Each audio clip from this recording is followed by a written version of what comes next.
तर नमस्कार मित्रांनो, आपल्या यूट्यूब चॅनलवर सगळ्यांचं स्वागत आहे। तर आपल्या इंस्टाग्रामच्या पेजला पण सगळ्यांचं स्वागत आहे। तर आज मी पुसदमध्ये राहतो, तर मोतीनगरमध्ये। तर माझे सहकारी मोठे बंधू रवी सर हे रूमवर आले, अधूनमधूनच स्टडी सर्कलमधून गायब होऊन रूमवर आले आणि ते झाडू साफसफाई करत आहे। तुम्ही बघा, साफसफाई करत आहे, कारण ते संत गाडगे महाराज, संत राष्ट्रपिता महात्मा गांधी आणि कैलासवासी वसंतराव नाईक साहेब यांच्या विचारधारेवर चालणारा हा व्यक्ती आहे। तर मित्रांनो, हा वसंत विचारधारा घेऊन आमच्या रवी सरांनी मागच्या बरीला आमच्या वृत्तपत्रातून आम्ही त्याचा लेख वाचलो होतो, नाईक साहेबाला भारतरत्न असं तसं त्यांचा, आणि आपल्या यूट्यूब चॅनलवर त्यांचा इंटरव्ह्यू पण आहे नाईक साहेबाबद्दल। तर मित्रांनो, आपण रवी सरांना काहीतरी मुख्य प्रश्न विचारू। आज त्यांचा लायब्ररीमधून गायब होणं, त्याच्यानंतर रूमवर येऊन सगळी साफसफाई करणं, त्याचा विचार आहे म्हणते दिवाळीला मी साफसफाई केली नाही बा, म्हणून साफसफाई करणं हा योग्य निर्णय आहे। तर आम्ही मागच्या बरीला पण साफसफाई केली होती जेव्हा राम मंदिराचं उद्घाटन झालं तेव्हा।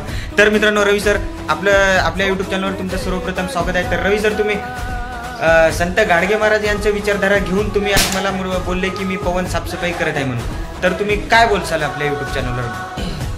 खरं तर अगदी बरोबर आहे। गाडगे महाराजांनी जो मूल मंत्र दिला होता, तुझे गावाची आहे तीर्थ का फिरतोस व्यर्थ, जेणेकरून आपल्या गावामध्येच स्वर्ग असल्याचे त्यांनी दाखवून दिलं। दिवसा ते आपल्या झाडूने गाव परिसर झाडून काढायचे आणि रात्रीला आपल्या कीर्तनाच्या एक अमोघ वाणीतून लोकांना मूल मंत्र देऊन त्यांच्या जी डोक्यामधली अंधश्रद्धा किंवा वाईट विचारांची घाण ते दूर करायचे, जेणेकरून समाज हा जागृत आणि सजग झाला पाहिजे, अशी त्यांची विचारधारा होती। तर रवी सर, तुम्ही गाडगे महाराजांचा अतिशय विचार तुम्ही आपल्या यूट्यूब चॅनल संदर्भात मांडलेला आहे। तर रवी सर, महात्मा गांधीजींचा पण विचार होता की स्वच्छ भारत अभियान त्यांना मिशन चालू केलं तर भारत सरकारनं, त्याबद्दल तुम्ही काय बोलसाल? अगदी बरोबर आहे। त्यांनी सांगितलं होतं की स्वर्ग हा खेड्यातच आहे, म्हणून त्यांनी मूलमंत्र दिला होता की खेड्याकडे चला, जेणेकरून खेड्याकडची माणसं माती आणि माणुसकीशी जुडल्या असल्या कारणाने खेड्यातच खरोखर समृद्धी नांदते आणि त्याच्याद्वारे आपल्याला रामराज्य येणं शक्य असल्याचं त्यांचं मत होतं। तर रवी सर, तुम्ही महात्मा गांधीजींच्या विचारधारेवर पण तुम्ही चांगल्या प्रकारे स्वच्छ भारत अभियानाच्या बद्दल पण बोलले।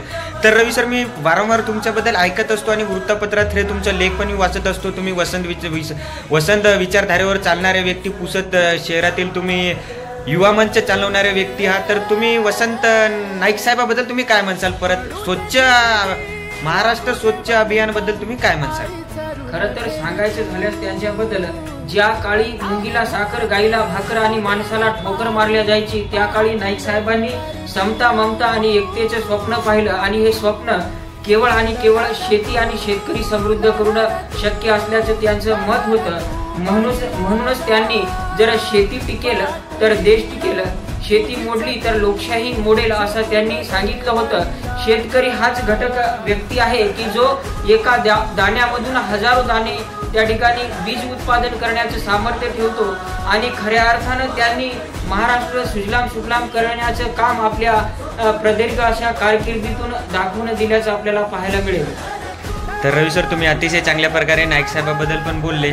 तर रवी सर, आपण मागच्या बरीला आपल्या इंटरव्ह्यूमध्ये बघितलं होतं, त्याचबरोबर आगामी निवडणुकीबद्दल तुम्ही काय म्हणसाल पुसद शहरातील? पुसदच नाही तर संपूर्ण महाराष्ट्रातील जनतेला त्या ठिकाणी आवाहन करतो की बाबासाहेब आंबेडकरांनी आपल्याला एक मत समान, जो कोणी व्यक्ती सायकल चालवणाराही असेल तर त्यांना सुद्धा एकच मत असतं, आणि वैमानिक पायलट यांना सुद्धा एकच मत देण्याचा अधिकार असतो। मत हे जे आपले मत, विचार किंवा आपल्या हक्क मागण्याचे एक समृद्ध असं साधन आपल्याला म्हणता येईल। आणि तुम्हाला निश्चितच मी ह्या चॅनलद्वारे, ह्या माध्यमाद्वारे आवाहन करू इच्छितो की निश्चितच तुम्ही आपल्या मताधिकाराचा त्या ठिकाणी वापर करावा।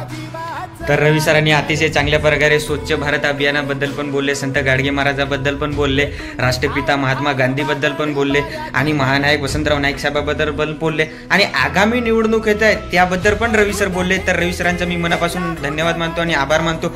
तर भेटू लवकरच पुढच्या व्हिडिओमध्ये। तर आता येतच थांबू। तर नमस्कार, जय हिंद मंडळी।